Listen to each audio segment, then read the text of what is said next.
we go. What's up? What's up? How you doing?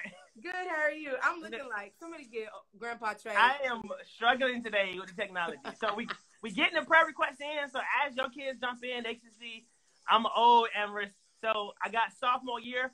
I got mindset and motivation grades. Yeah, Jalen. I hope some of y'all gonna mess around and let quarantine get you kept back. So let's progress forward. Yeah. Good year and new direction. So we about to just pray for these. Yeah, I flipped the camera because I don't know what I'm doing anymore. Like I set this thing up facing forward and I don't touch it. So Sean, thank God for Sean because I went around. But I'm getting there. So you got some people saying what's up to you, Jill. Hey, what's up, everybody? Good to see y'all. We're going to have an interesting Bible study. So right before that, let's get ready to go into our worship. Keep dropping your prayer requests. No matter how old I get, just drop those prayer requests. I want to cover y'all. Summer is coming, which means we don't know where we will be at as far as your summer job. We don't know what may happen as far as your housing, your living situation. Some of y'all have not had, parents haven't been to work. Some of y'all, it's been a lot of different stuff going on, and y'all parents are affected. And now the grace period, especially for Georgia being that we're back open, has kind of been gone. It's over. So we just want to pray for y'all family. So before we get into anything, we don't want to rush into the presence of God, expecting him to show up. We want to settle our hearts down, settle our hearts and minds down. And let's take a quick couple of seconds just to breathe in. So settle down. Start thinking about his goodness and how just wonderful he is. And let's breathe in. Then breathe out slow. When you breathe in, you're breathing the very pneuma, the very life of God, the very presence of God. So breathe in. Then breathe out.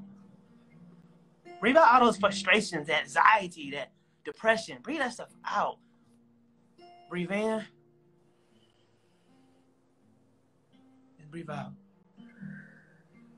Well, that feels so good just to calm yourself as we enter the presence of God. And let's do it one more time for the Holy Spirit, Jesus, and the Father. Breathe in. And breathe out. So I want you to begin to pray and talk to God, and Sean's going to lead us in worship. And then I'm going to pray and we'll cover, and we'll get straight into Bible study. We're going to have a good time today, so we just pray that everything works out. Even with my old technology self, things are going to work out today. So let's get ready to pray and talk to God.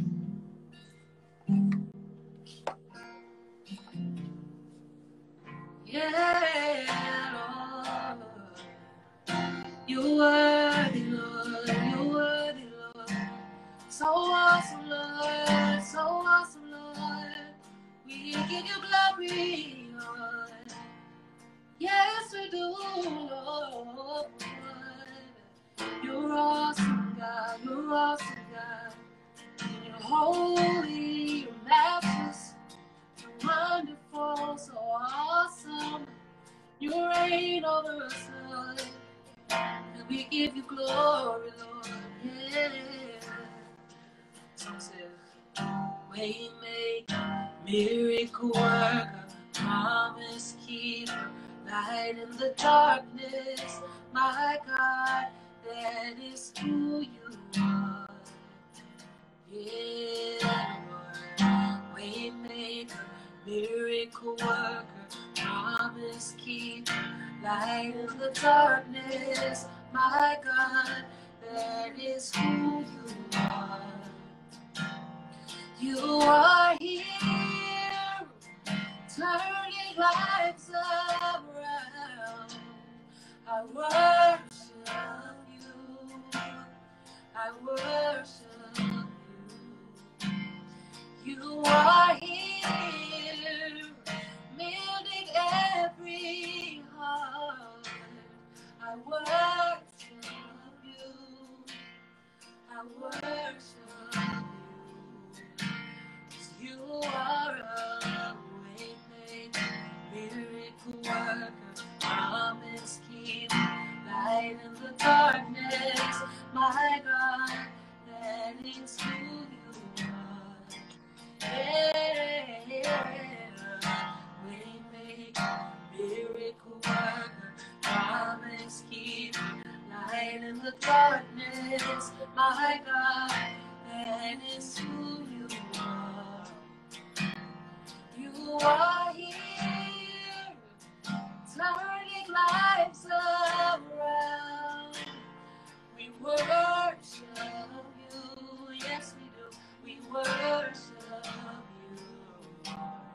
You are here, mending every heart. We worship you. We worship. Right where you are, sing with me. Say, Waymaker, yeah, Waymaker, miracle worker, promise keeper, light in the darkness, my God, that is who you are. Oh yeah, get that in your spirit. He's a waymaker, waymaker, miracle worker, promise keeper, light in the darkness, my God, that is who you are. Speak that over your situation. Yeah, waymaker, miracle worker, promise keeper, light in the darkness, my God, that is who you are. Oh, you are waymaker, miracle worker, promise keeper, light in the darkness. My God, that is who you are. You are here, turning lives around. We worship you. We worship you. You are here, mending every heart. We worship you. We worship you. One more time. Say with me. Waymaker, waymaker, miracle worker, promise keeper, light in the darkness, my God, that is who you are. Yeah, waymaker, miracle worker, promise keeper, light in the darkness, my God, that is who you are. Dear Heavenly Father, I just want to thank you for this awesome opportunity just to worship you in spirit and in truth. As we seem to be tailing off and we seem to kind of coming over this hill of quarantine, and Lord God, we still got to do our finals. We still got to pass our finals. We still got to live life as if it weren't in these conditions. And God, we just say thank you for getting us thus far. Thank you for providing for us. Thank you for giving us the knowledge. Thank you for the DLDs. So we didn't just have to pause school. We could continue school and continue to learn and continue to strive. And watch this, for some of us, comfort of our home, some of us, that was a struggle. Internet connection wasn't as good. Some of us didn't have a laptop or a computer. Some of us just didn't have the resources to do and get what we want, but we found a way and we made a way. We didn't quit. We didn't give up. We did it. Some of our seniors are disappointed because they didn't have a traditional, none whatsoever traditional senior year. But God, look at it. They get to go to college. Colleges are letting them in without an SAT score, SAT score. College is saying, hey, come. And for some of these kids, God, that's the best thing that could have happened, because they were struggling with the SAT. They were struggling with the ACT. And we're still unsure how many college campuses will open up regularly next semester. So, God, we're just asking that you continue to give them a perspective of life, of grace, of mercy. It doesn't matter if you're on campus. It doesn't matter if you have a chance to obtain an education. That's what you're going to school for anyway. So, God, do it in your best. Let us do these things if we're following you and worshiping you, and as if we're serving you right there. God, we pray for the finals that our seniors and graduating seniors and 11th graders and 10th graders have taken. Be graceful. Show grace for them. So someone who haven't studied, didn't do, just went online, just took the test, didn't even really try. Giving them grace, God. Those middle schoolers trying to pass 6th grade to get to 7th grade and 7th grade to 8th grade. God, we cover all of them. Let them take these moments seriously. I don't want to hear about failure, because failure doesn't make you look good, God. Provide for them the knowledge they need based on what they have studied and what they have prepared themselves for. Don't let them go astray. And Lord God, some of them who need miracles, who need you to be a way maker, they ain't studied, they ain't take this DLD day seriously. God, make a way for them, but let them know that you gain the glory from this, not them. It's in Jesus' name I pray. Let every heart say, amen, amen. Hey, I would like, normally I would say, hey, touch your neighbor and tell them something nice, but, you know. Don't touch them. High five, Sean. There we go. Hand sanitizer. Hand sanitizer immediately. So, real quickly, we're just going to get into it. So, y'all, I don't know if you even, like, what's the song? I don't know if you need no introduction in this, but maybe you do. No, it's not. Yes. Before that time. Okay, cool. I'm just showing my age today. Yes. All right. Yes. So right off the bat, I have Pastor Jill. That was a lot. PJ? They call me MJ, like Minister Jill. Oh yeah, because we don't have the official pastor titles. Okay, Minister Jill. What's poppin', folks? So we got MJ herself here. No 23 needed. And give them a little backdrop about who you are, because a lot of us know, like, you came kind of like out of nowhere, right? And bam, you the youth pastor, youth minister, whatever they label us at the cab. So tell them, how you got saved? How did you come to know Jesus Christ? Because we don't know that. And then how is it for you working at Berean? Because I know this. You're from California, so like, how is it being out here in the South? The good old South. So give us a little backdrop to you, who you are, and then we'll get straight into the questions. Cool. So I just literally walked in Berean and said, y'all need help. So no, I'm joking. That's not what happened at all, in the slightest bit. Hey everybody, I'm called MJ. My name is Jillian, but title is removed. Jillian, but for respect, we'll go with MJ. I know I'm old enough to be like some of y'all's oldest sibling, but that's okay. We're gonna let that slide. Just a little bit about me. I am from California, small city called Fairfield. It's like an hour from San Francisco. If y'all have ever seen Parent Trap, I don't know if y'all too young to know Parent Trap, but I think y'all caught it. Like Napa, California, where like Hallie was from, I live like 15 minutes like up the freeway. Wine country. Yeah. We're like in the valley of wine country, so we're not as like up as them, but we're like a military town. So so you're not uppity, but you uppity. Military town, and so my grandfather came to Fairfield because he was in the military and he got stationed there, and our family stayed. So that's kind of how random Black people got to that place. Gotcha. And so I was born in New York, but I grew up in Fairfield, graduated from high school, and I was out. I had to. MJ, I was trying to play us. It's okay, Nyla. I had to get out of there. Like, I was like, oh, this is cute. This is cool. But, like, this is not my vibe. This is not my people. Like, I need to get with my own. And so growing up in an environment that was, like, super eclectic and very, like, whatever people have sold you for California, like, it's probably a lie, y'all. Like, everybody's not out there, like, whoa, yeah, guys, like, we're going to the beach. Like, nobody's doing that. Like, and where I'm from, which is Northern California, the beach is at least, like, an hour and a half away. And, like, you're on the coast. Like, you're on a cliff trying to get to the beach. Like, it's not like in LA where you just, like, drive up to the beach. Right. Yeah. So I was like, I need to go. Like, I need to get out of here. Like, did a lot of stuff that was, like, Black-oriented in high school. Like, I was blessed enough to be, like, the first or the second, rather, Black, like, student president, like, ever in our school. That was a big deal. California, you know, we got a little tinge of that thing called racism. Don't get fooled, right? Right. And I was, like, student president, and then I was student of the year at the same time, and I was student athlete of the year. So it was just, like, a lot of Blackness happening that people were really, like, perturbed about. And so, like, all those experiences just continued to confirm, like, my need to, like, get out of California and just, like, see otherwise. So my dad graduated from Morehouse, which is here in Atlanta. And so I'd always kind of been around, like, the AUC and stuff like that. So I was like, these are my people. This is where I need to be, like, out of here. Like, everybody knew, like, it was time for me to go. So came in 2014 to Atlanta officially. Like, I had visited and family members are here and stuff. But I came to live, Spelman College, class of 2018, which is when I graduated. But I entered 2014, 17 years old. I was a young. So I skipped, like, a grade way back then. So I came in young, and I was 17 for a little while everybody else was being 18 at the club, and I couldn't go.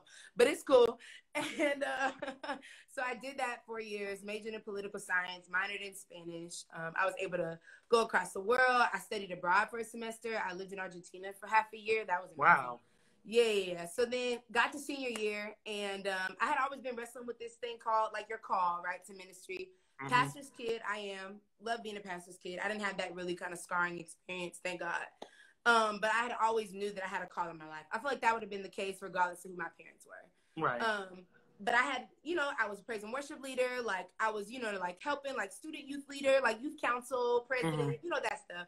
I was good there. It was cool. Like, okay, God, this is where we is. Like, I always serve your church. Like, I always love you. I always serve you, but I want to go be a lawyer. And God was like, and I know, like, that's wrong. And so I got to senior year of undergrad. Mind you, I had done every pre-law program possible, okay? Right. Anything that was related to law, like, possible. I did Emory's pre-law program, like, to go into the program in the fall. Right. All this stuff.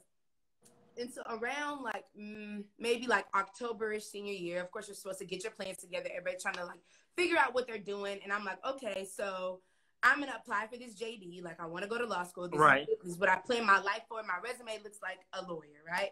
I've had all these opportunities. I got to study at Yale. Like, it was all this stuff. Like, it was checking out. Right. And then I got to, like, October somewhere, and I think Pastor Rodney's on here. And around, like, so God started to work on my heart about this, like, accepting the call for real thing. Like, hey, sis, like, I know you wanted to just do a little bit, but, like, yeah, wrong.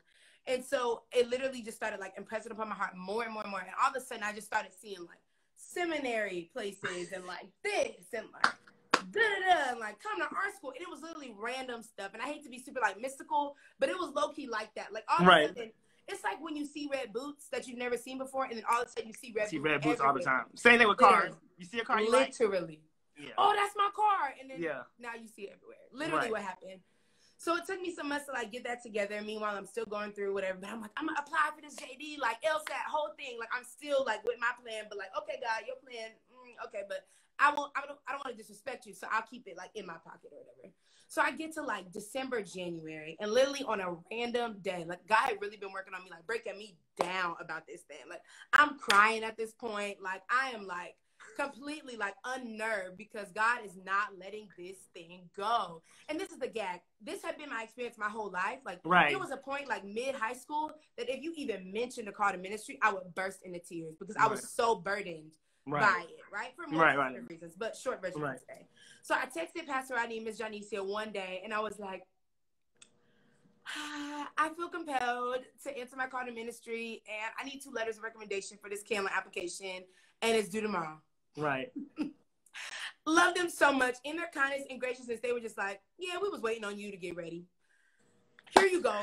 Typical Rodney fashion. By 2:00 tomorrow. Like, literally. So they gave me their letters of recommendation because you needed one from, like, a pastor, like, faith leader who had observed you.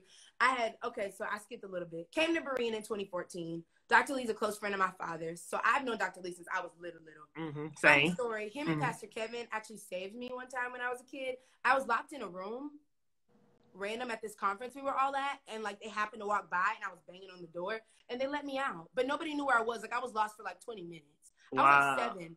That was, like, the most salient memory I have of them. But I've known them my whole life, right? And I tell them that to this day, and they be like, huh? I don't remember. Save me. Right. What? They don't remember. You know, they be, like, all right, it's cool.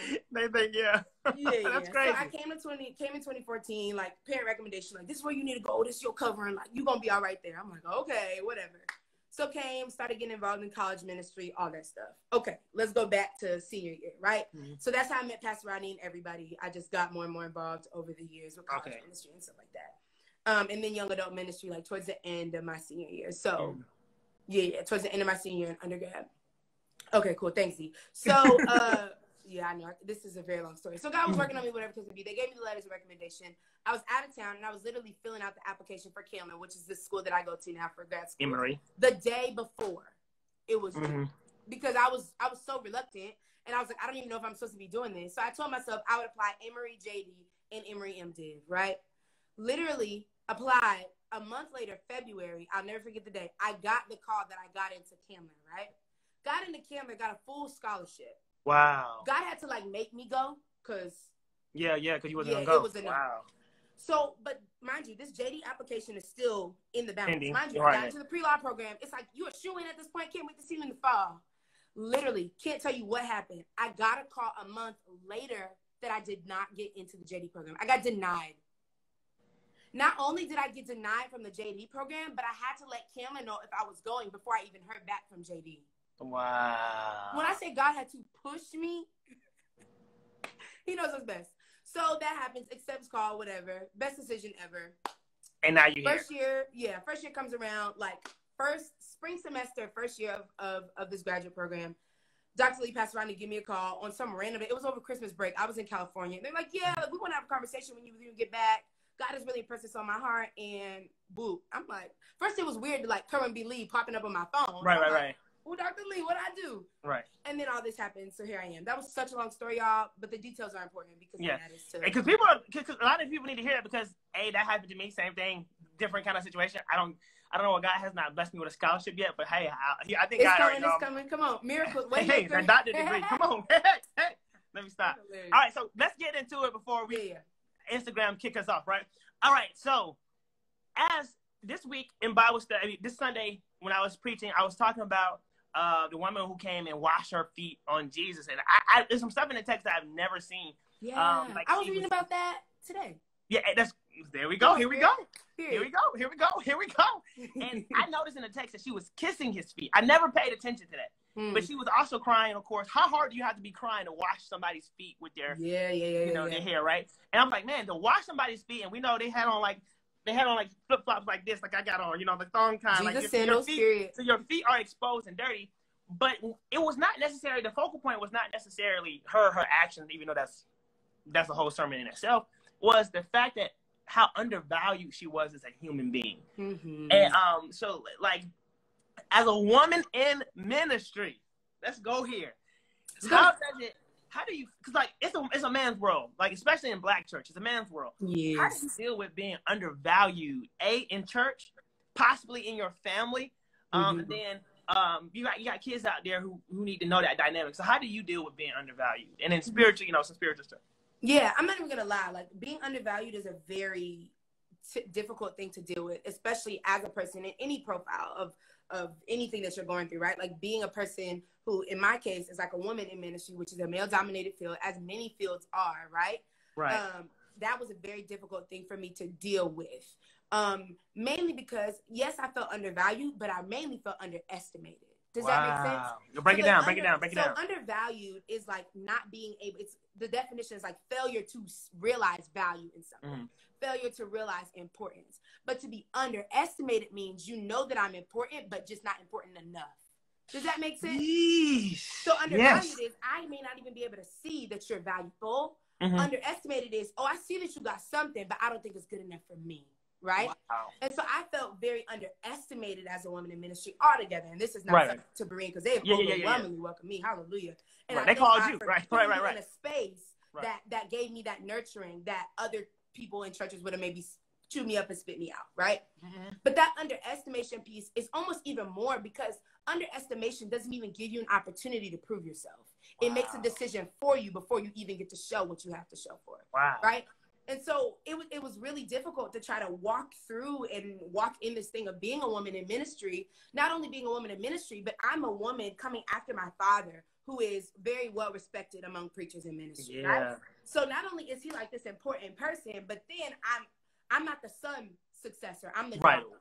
Jeez.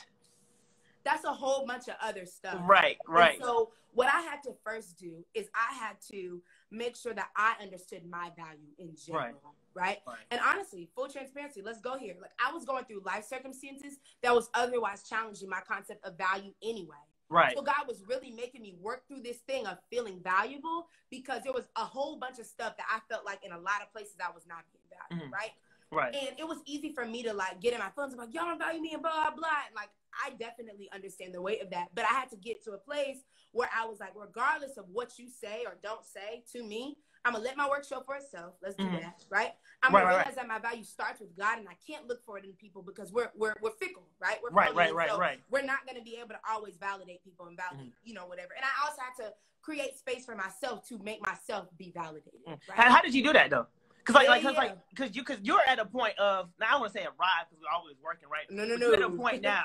I know, like, right. So, but you're at a point now where you have a little bit more confidence. Can I say that? Sure. So how did you get from, I'm struggling with this, like the underestimation, this undervalued, and how did you begin those baby steps to move forward to, I guess, seeing yourself value?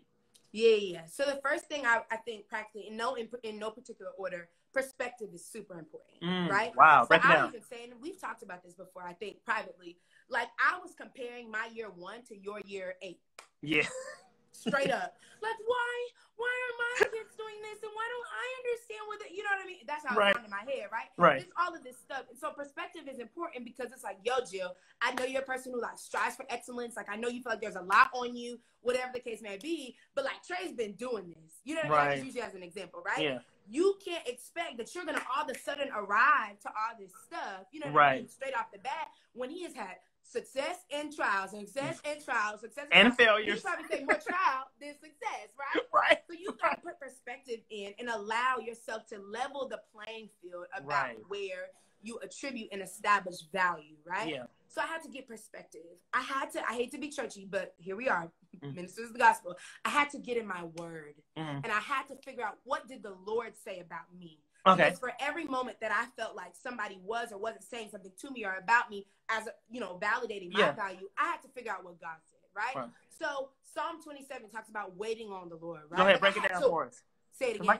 My kids love the Bible, so when you start opening that word, they flip into it. Yeah. So go ahead, break it down to Psalm it. Break it down. 27, right? Wait and confidently expect the Lord. Again, I say wait on the Lord, right? Wow. I had to wait for my season of arrival to come, and I'm still doing that. That was literally my encouragement for today, because sometimes you're just like I saw one of my home friends who is now a youth pastor, and his stuff is fire. And I was like, dang, like, and it's not a comparison thing. Right. It's not a jealousy thing. It's just like, man, I want to strive for that, right? Right. But God has you sometimes undervaluing and underestimation, although it's by people. God can take that and use that for preparation.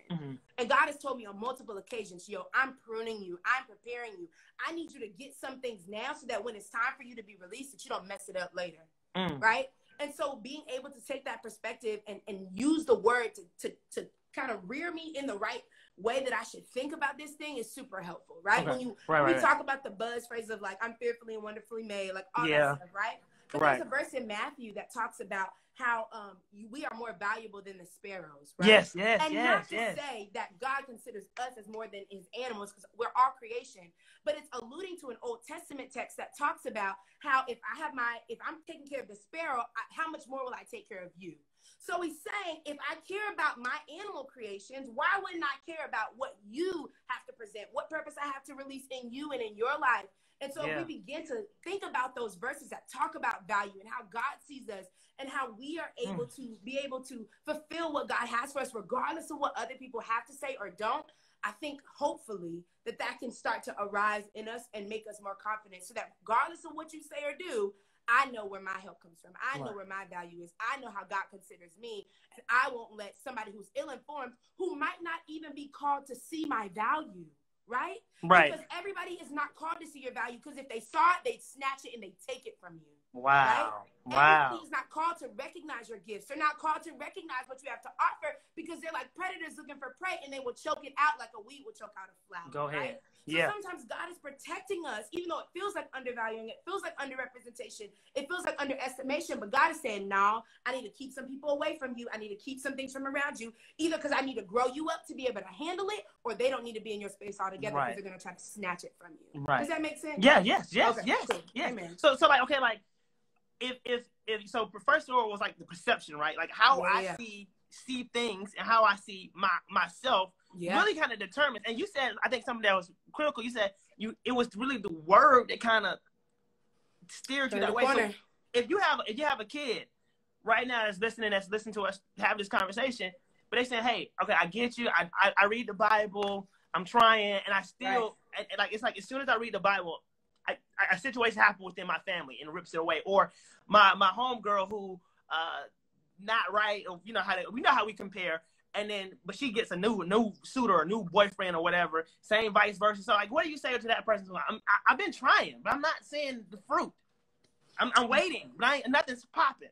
Yeah. That's like a really tough thing, because I'm in that place in my life right now. You know what I mean? And I don't even want to come in here and be like, I got the answer, and like, God has the final say, right? Because straight up, I'm sitting here like, God, I'm waiting on you. You know what I mean? Like, I feel like this. I don't feel like people are recognizing or the things are in vain, or, whatever the case may be. And family is a critical piece, right? Because although we don't want to hinge our value on the people around us, families can either build you up or they can break you down. And that's real and that's honest. And I acknowledge that for whoever might be feeling that.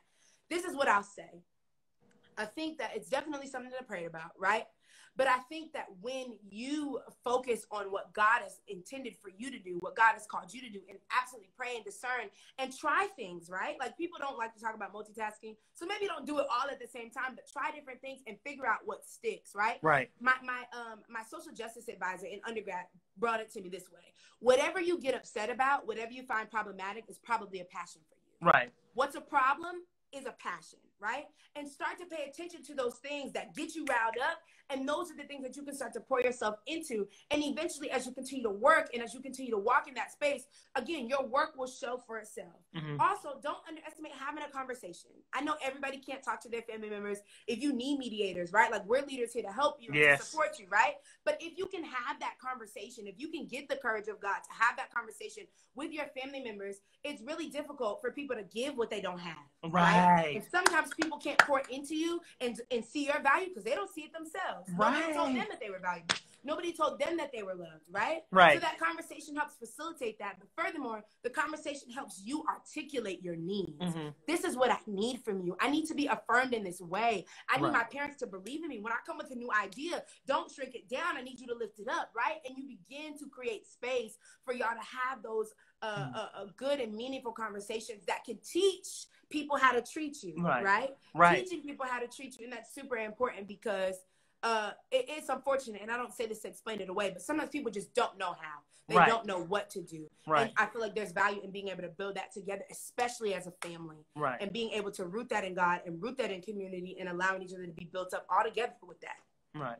So do you think that sometimes we get caught up in other people's, like for instance, like we were talking about undervalue, we're talking about, and you thought the word underestimation, is I need you to value me so I can understand what I am, right? So we may look at it from parents, peers, but we never, and we in a religious standpoint, I look to God for this too, but we really don't look at it from God because we don't necessarily feel it from God, right? But these people around me, the closest people around me, they show me no value, and then I got these two, pastors saying value yourself, think it from yourself, look for the word, but I don't feel like we have, kids who said that their parents said they wish they was dead or wish they lived with their dad. And now they sitting here listening to Instagram or their dad don't call them or talk to them at all. Or watch this, they didn't call stupid at school and they actually are failing classes. So where's my value? So what would you say to that kid, Jill, who how do I resurrect value in myself? Ooh, that's thick and heavy. And I've been wrestling with this question all day. How do I resurrect value in myself? Let's see. I'm not even going to rush to answer because it ain't coming straight. I would say take your time, but we don't have. We don't have a whole bunch of time. Right. How do I resurrect value in myself? I will say, again, although we don't hinge value on community is very vital to that, right? Mm-hmm.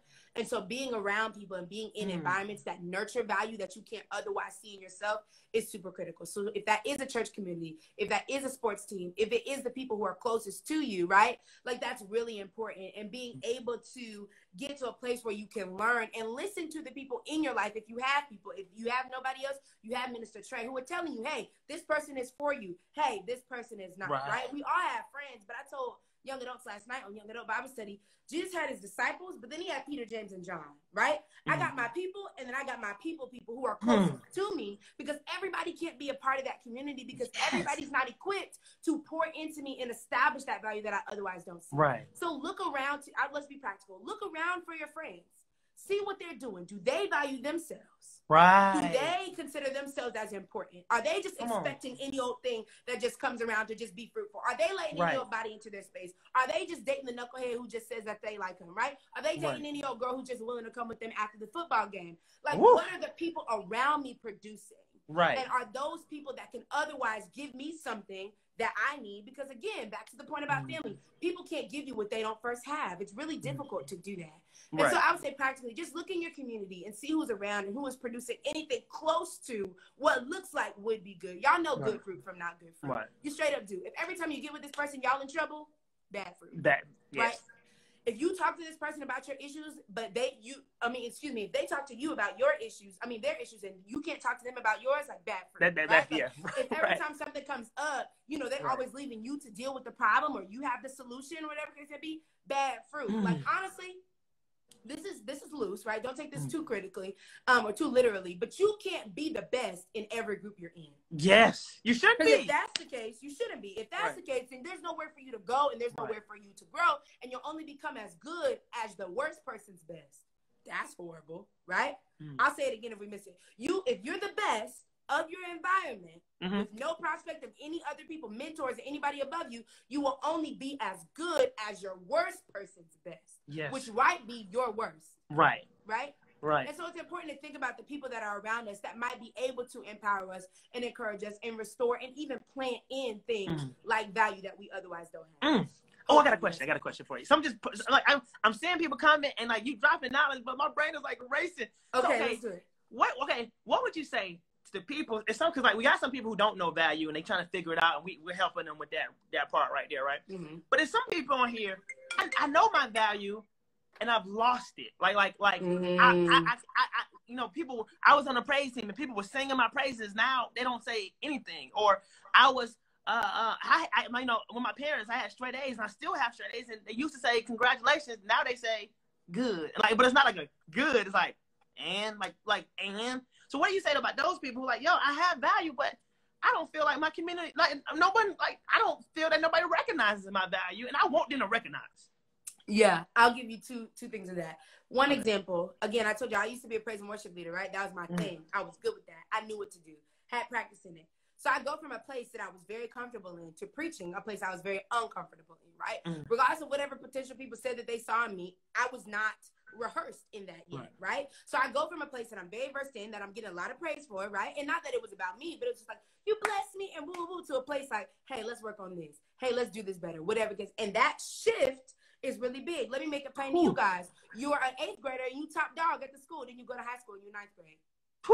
You're back to the bottom. And you top dog at the school, and then you go to college, and you're at the bottom of the totem pole of adults, right? Right. Like that transition is super stark. I came from a school where I was like one of the token black girls, right? Cool. Went to Spelman, everybody was a token black girl. Period, right? So that adjustment is a lot. And I would say when that happens, I think the first thing that we should do is humble ourselves and be critical and honest about where is our real like understanding of value coming from, right? Right. Are we just doing this to seek praise, or are we just used to the praise that we're getting? So now we're upset, not because the praise is necessarily stopped, but we actually have a problem with humility, with accepting, like maybe I need to start at another level to get to another level. Well, this is what I didn't understand about that adjustment of like from the high to the low. I was at the high of the high for that season. Right. And I went to the low for another season, but even my lowest of the new season was higher than the high of the last season. Wow. Right? Yeah. Like, Yeah. So caught up on like trying to feel value in new spaces and new places, you're probably doing yourself a disservice because you're probably in a better position than you were before. Right. You haven't recognized it because it looks different. Right. And so I would say just like be honest with yourself and be humble and assess like, yo, am I really, what is making me need this so much that if I don't, I feel like bad about myself, right? Like, that's not to vilify you. That's not to say you shouldn't feel that way, because I think everybody does at their own pace and in their own season in life. But sometimes that needs to be regulated and it needs to be checked because it's not coming from a place that honors God. Right. But then next, I think there's ways that you can find value in a new way. Understand that there's going to be new gifts brought out of you. Break it down. To be revealed to you. So like, I'm not really leading praise and worship anymore. For real. I lead with young adults on some days just because I love to do that. And that's where my heart's, cry is or whatever it may be. But going from like someone who didn't have that much responsibility to someone who has a lot more responsibility, right? Like I had to readjust the way that I understand and see value. Right. So if it's something like I take value now in being able to give critique so that I can be better, that has to be enough for me, right?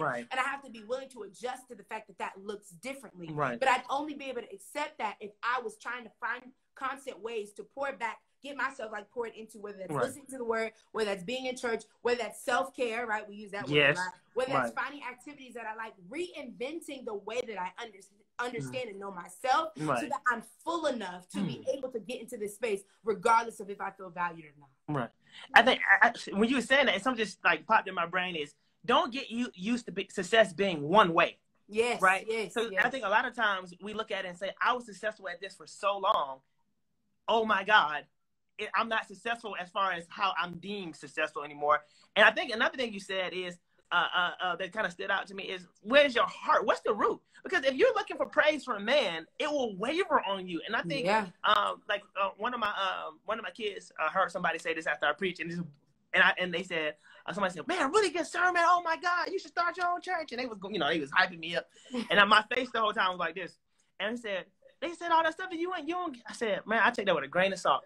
I said, of course, I said, "God be the glory." When that's not really like little thing to say. I want to make sure. But in my head you can pump me up, but you will be the first one to stab me flat too. So like I'm always leery of like if God's not. I said I preach and do stuff so that God can stand up from his throne and clap. If I don't feel the earth shake, I didn't preach good. And then people are like, "But you did good." No, you don't understand, because my goal isn't for you. It's not. It's for him. And if you can keep your eyes lifted up, you will feel like I feel value every day, because my God, I'm still here, so I know I'm supposed to be doing. Man, you didn't put me out yet. Right. Okay. So I'm still worth something. All right. Cool. Yeah. So okay. Real quickly while we got a little time, hey, if y'all want to ask MJ a question, y'all better drop these questions. We'll open it up so we can ask you, get you to ask the question. But I think I think the breakdown of undervalued and underestimated, to me, of knowing like that's crazy, because you will have, as these kids transition to college and they transition to different things, you're gonna have people who see their value, understanding how great it can be, will never like put a glass ceiling on them so they can keep hitting it, and they'll say, "Oh man, you're just not that good at that." And and just given the the racism in California and Georgia, is you'll see that within companies and schools where you're supposed to do this and supposed to do that, but they don't. You got to work harder. All right, so we got a couple of minutes, and then you know what? If they don't ask no questions, I got one more question to ask. Sure. I'm trying to open it up for them, because I'm trying to be last time we didn't have time. Okay. You talk. All right. So what was the most difficult aspect of moving into a completely new environment? We said. Because when you read a lot, we've been reading. That's how you've been reading textbooks a lot, because we all leaned in. Literally. So what was the most difficult aspect of moving into a completely different environment? And then we're talking about. So let me break this down so I can get people to see it. Jill went from California Black culture to South Black culture, and those are, when I went to California to visit my sister, I said these are two different. They're Black cultures, but they're not the same. I don't fit into this particular Black culture because my upbringing. So we got a lot of stuff. Well, that's a loaded question, because there's so many different ways. You got the Georgia California thing. You got the Black culture thing. You got the woman thing. So break that down for, I guess, Jaleel out there. So yeah. All of them. Is there a specific area? Whatever the difficult aspect. How did you handle moving to a new environment? The first thing is the realization that I am not in Kansas anymore. Mm-hmm. You said what? I said the first thing is the realization that I'm not in Kansas anymore. Okay. I got to recognize that this is a new environment. Mm-hmm. But what I also have to do is be careful to not attribute the newness of the environment, again, to my value, right? Mm-hmm. I'll use high school in Spelman as an example, because I think that was really salient, right? Coming from a place where you were the one, and then coming to a place with a whole bunch of ones, right? Mm-hmm. I had to be very clear with myself, Jill, you cannot beat yourself up for not being the one of a new environment. Like, what is that? Like, give yourself grace. And that was one of the notes that I had. Like, in any piece of, like, trying to establish value, be gracious with yourself, because a lot of times we feel very undervalued and underestimated. A lot of that is from people, but some of that is from us too. Right. And we put pressure on ourselves to be these people, and pressure on ourselves to do these things. I'm like, hi, welcome to my YouTube. Like, we do all this stuff to try to be the most relevant thing. And then when it doesn't look like that, because it's a new environment, then we freak out and we feel like we failed, and now we're on ourselves. So I would say how did you get your mind there, though? Like, so, like, that jump, like, how did you prepare, like, when you got here, your mindset? What was, because they asked, what was your mindset? Like, how did you prepare yourself to make this leap? And then when you got to that environment, did you feel depressed sometimes? Did you go I don't think you can prepare yourself for it. Okay, just take the leap. You got to take the leap, and you won't know until you let the process work itself out. Wow. That was for me, right? I think there may be some loopholes in that, but I had to literally let the process work itself out. I don't know who I am in this space. And so I have to have the mind that's open enough to be willing to let myself evolve in this space. I have to let the process take its course and go with the flow. And who knows, you might shock yourself with what you find, right? But I think when we come in trying to over prepare, we miss lessons. Because if how can you condition your mind for an environment you don't know? Yeah. So I'm messing myself up by trying to create expectations for something that I have no schema for. Right. And so if you can allow yourself to be open enough to just walk through the space humbly, then it's gonna unfold, and who you are is gonna come up regardless. There's nothing that can suppress that. And so if you can just allow your mind to be prepared for the shift, you don't know the contents of it, but when it happens, you'll be a little bit better off with it because you haven't tried to think your way through something you have no blueprints for. I mean, I'm saying you got my brain. I'm about to write a whole sermon over here in my head. Take it, please. What you're saying is so true because think about it. Like, most times okay, so I would never forget, I was a camp counselor and all these kids want to dive. But then I had to go back to where I was in when I learned how to really, really swim is I was so scared to jump off the ledge simply because I like where I was. You know what I mean? I am valued here. I am appreciated. People do know what I can do. But I'm watching my friends. I'm like, but I don't have the same experience because I won't trust myself to enter into something new. So I keep failing, and I'm watching other people pass me and succeeding because I'm stuck where I am. Because I'm happy where I am. Because I'm comfortable. And one of the things you said, you don't know. So jump and be uncomfortable. That's when you see yourself become. How was your view? This is from Rodney, so we should just skip this. How was your view and understanding of God changed as you developed and migrated through life? So, like from high school to now, how has your view? I mean, the abbreviated version, right? Yeah. You probably got like 16,000 like me. I'm like, why not? We do this all day. Right. So go ahead. What you got? Yeah, he's real to me now. Right. Oh, straight up. What? Come on now. He's a pastor kid. What you mean he was real to you now? God is real to me. He was always there. He was always a parent. My heart for God, literally, I can remember as early as like 1.5, 2, how I felt about God, straight up. I accepted Jesus at 7 years old and meant it, like straight up. Like I came to my parents and said, hey, I'm doing this. I need your support, but I'm doing this, right? I was that kid. Not super churchy, like unreachable, but I knew how I felt about the Lord, and I still do, and I thank God for that heart. Right. But that has matured and it's developed over time. So when I say God is real to me, I had to walk through my own experience with God that made God different for me than who he was to my parents. Wow. Right? Who he was to my siblings. And but you wasn't wilding though. Right? Like, him. So like, you say that because like, I don't want kids to hear that and be like, well, my parents was so holy, I got to go out here and be a prodigal son in order to have my own experience. No, you do not. So go ahead. Because like, how would you capture that? How would you capture that? Yeah, like you don't have to go and like go wayward to figure out who God is, right? I think there's almost like a level of like sacredness in being able to figure out who God is with you when you are doing right. It's actually harder to figure out who he is when you're doing right because you get to start to justify yourself like I'm good and I'm a good Christian, I'm doing all this stuff, and self-righteousness starts to rise up, which really brings you further away from God because you think you're close to him because you ain't done nothing wrong. But what is your relationship with God when you have lived right?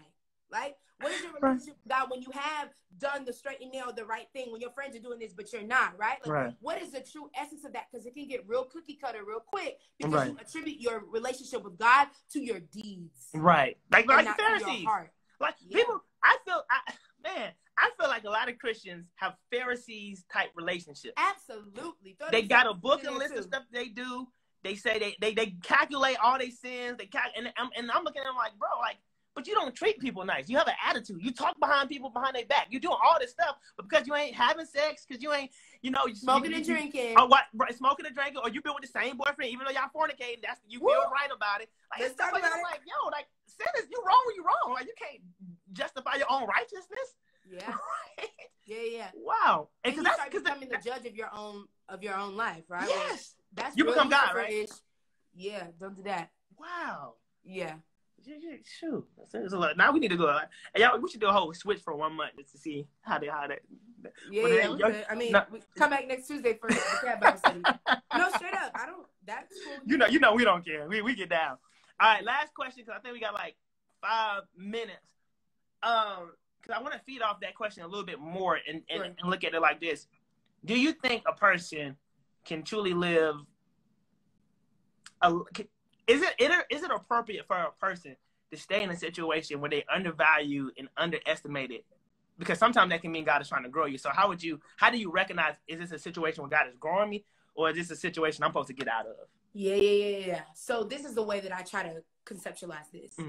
If you are being harmed in this situation, you might need to reassess. Verbally, or like what are you talking about? Because, you know, we got back when we was growing up, we didn't have no verbal harmed verbally, mentally, if anxiety is being caused by this, if you're being harmed physically, sexually, I mean, any form of like harm and like damage to you, you need to reassess, because God is not going to put you in a position to be damaged. Maybe to be tried, to be pruned, right? But not anything that will otherwise attempt to take you out, right?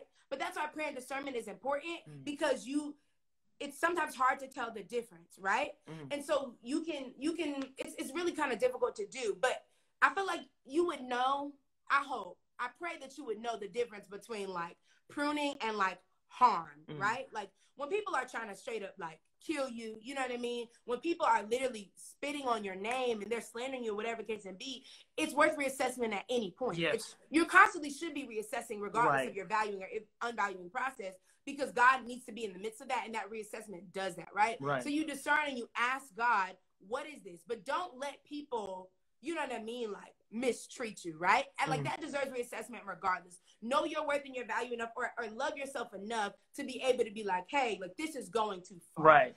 God, what's going on here, whatever, and then be able to be close enough to him for him to kind of like give you signs or people direction to be able to tell you like stay or don't stay, right? But don't let people just keep walking over you forever. Like at that point, that becomes redundant. Right. Well, okay, I got the 2-minute thing for Instagram. I'm gonna tell y'all something. It's really 1 minute, because it be cutting off on me on Sundays when it be like 2 minutes. Oh, so let me hurry. Well, I maybe my internet, because I live in Gwinnett, so maybe our internet. Oh, okay, you know, y'all got it a little better. Hey, I want y'all to thank you so much, Sister Jill, Minister Jill, Pastor Jill, Bishop Jill. Don't sit that part, all right? And I know y'all want a part 2, but we're gonna have to do this later. I always say I gotta be mindful of people's time, but not only that is, we want to leave y'all thinking. Yeah. And if we keep giving y'all all the answers and longing, send us questions. We want y'all to interact with us. And if we get cut off, one part says thank you, let me pray us out, and then we can get out of here. Thank you for being here. I pray it was a blessing to you. Well, thank you. I'm telling you, anytime they say part 2, they want more. Okay, yes, okay, I got 30 seconds. Here we go. All right. So and y'all got Minister Jill. At least got their I tag her on my page so y'all can reach out to her privately, so they won't have to go to the other site. Let's pray out real quick.